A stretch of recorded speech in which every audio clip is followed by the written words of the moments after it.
go, ladies and gentlemen. We have interview number one on the high school side, and it could be no one else other than the kid who's having maybe the loudest summer of anyone in the country, Caleb Bonemer, Okemos, Michigan. Caleb, welcome to the show, man. MLB Draft Spotlight number 9. I don't know. Welcome.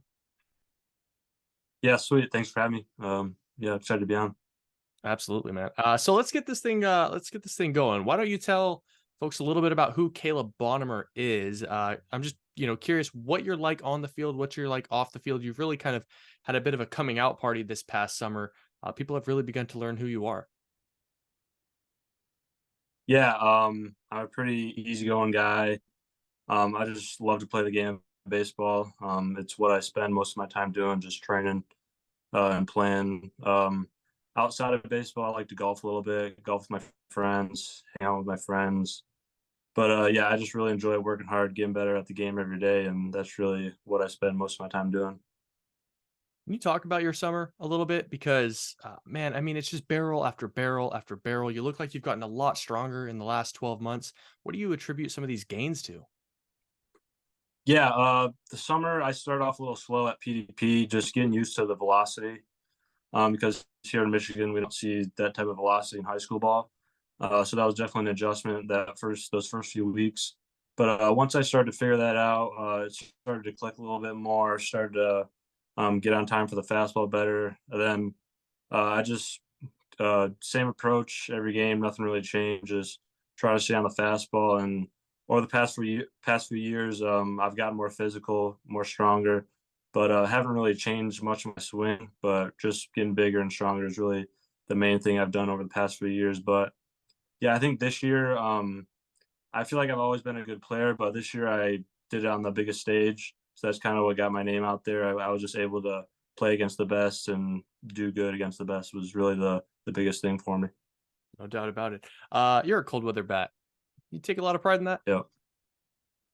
Yeah, I think up here in the northern guys, we can play with the best down south, and I think a lot of us proved that this summer, playing in all the area code games, East Coast Pro, all those type of stuff.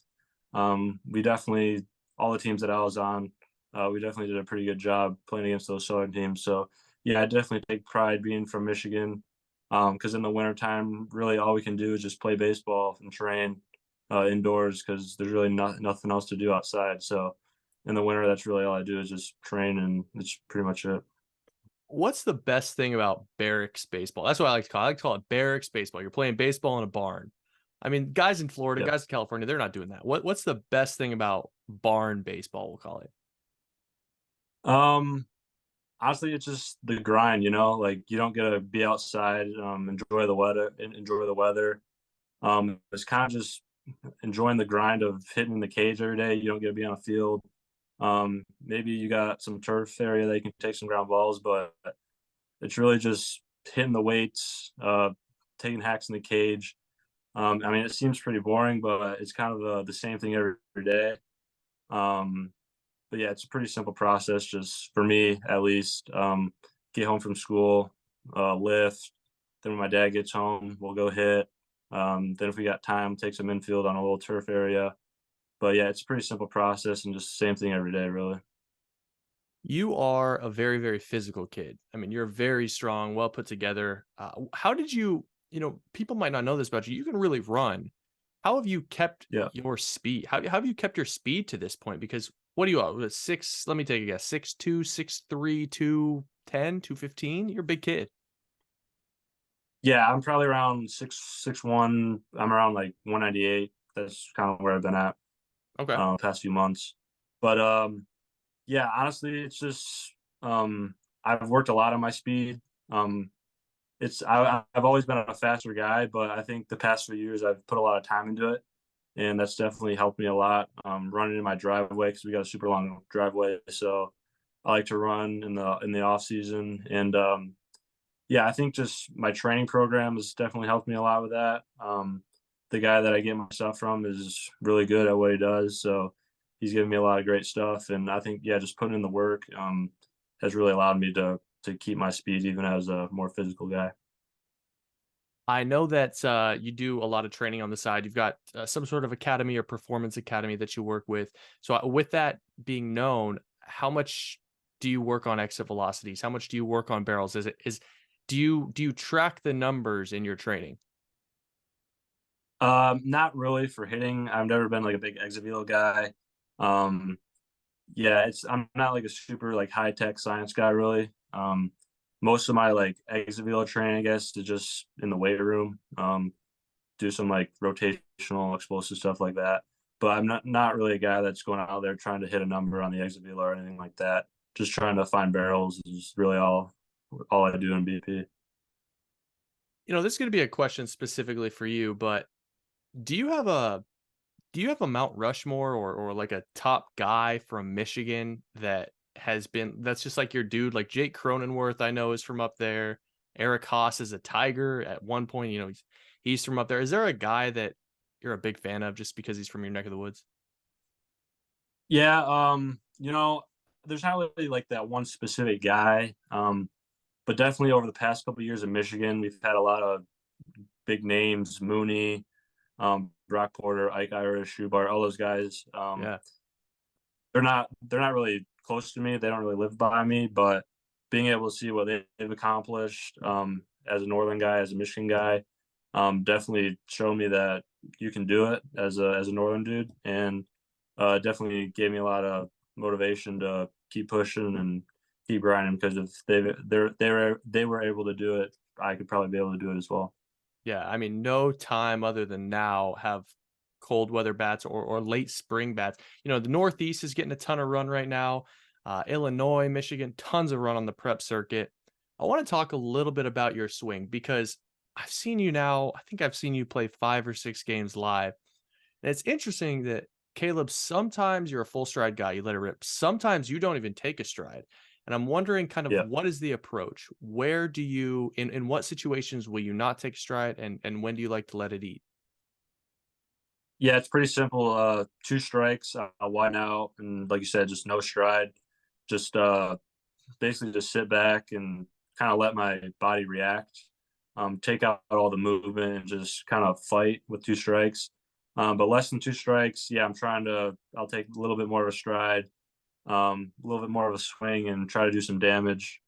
Um, but yeah, I try to keep my swing and approach pretty simple. When I start thinking too much and moving too much, that's kind of when I get off. So as you've seen in my swing and my videos, it's pretty simple. There's not much movement.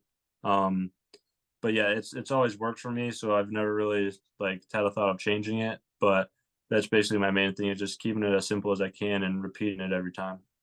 Is that specifically in these tournament and showcase settings when you're seeing big stuff or do you employ that in league play and high school play? Like is it all the time?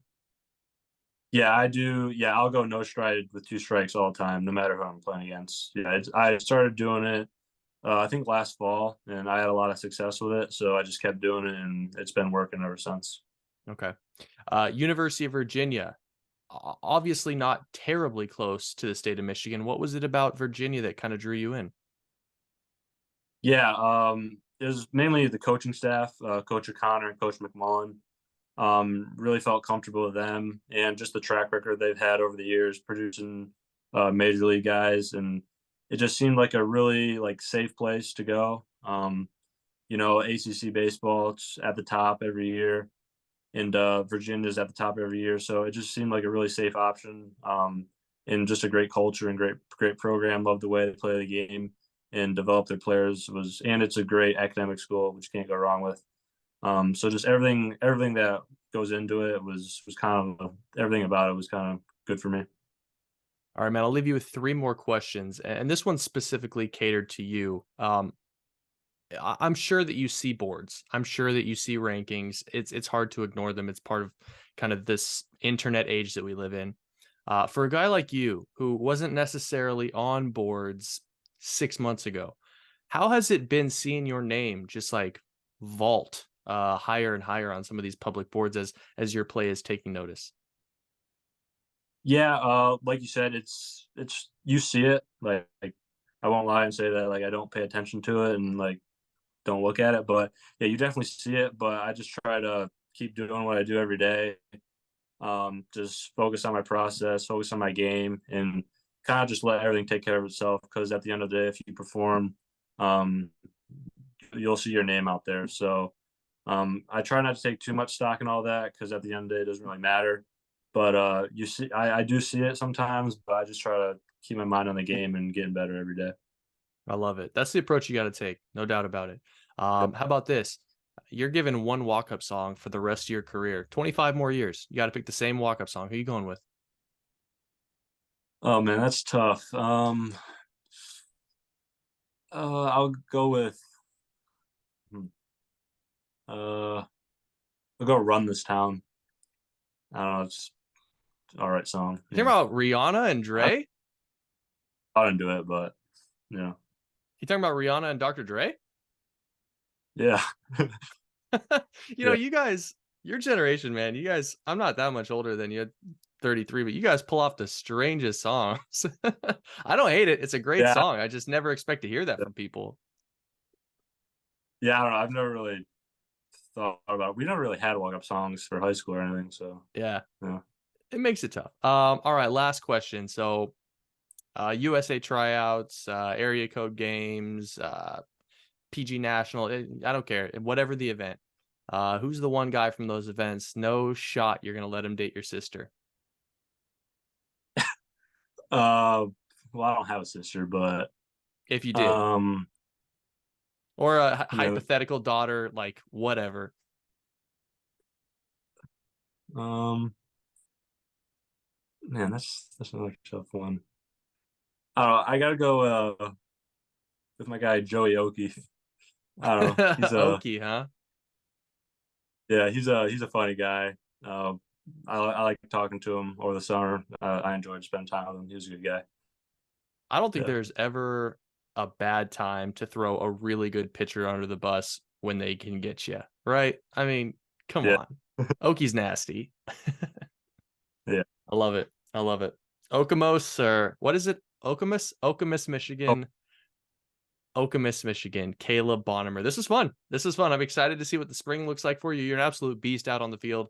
I think Virginia's got a really good one if they do end up having you on campus. But either way, you've got plenty of options going forward. Caleb Bonemer, excited to see what's next for you, man. yeah, appreciate it. Thanks for having me.